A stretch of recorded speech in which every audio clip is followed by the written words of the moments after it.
Zeleni prehod bo pred nas postavil velike izzive. Tudi na našem, da rečem, plinskem področju se tudi v Sloveniji pričakuje, da bomo prišli do novih projektov proizvodnje obnovljivih plinov, kot je biometan, sintetični metan in potem vsaj s pilotnimi projekti tudi do proizvodnje zelenega vodika.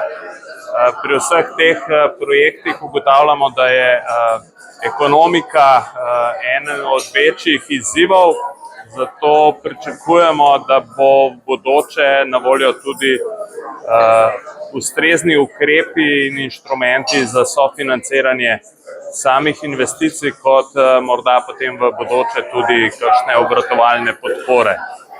S temi projekti bo tudi plinski sektor stopil hitreje v korak z elektriko, z uvajanjem obnovljivih plinov in s tem prispeval k razogljičenju v Evropski uniji.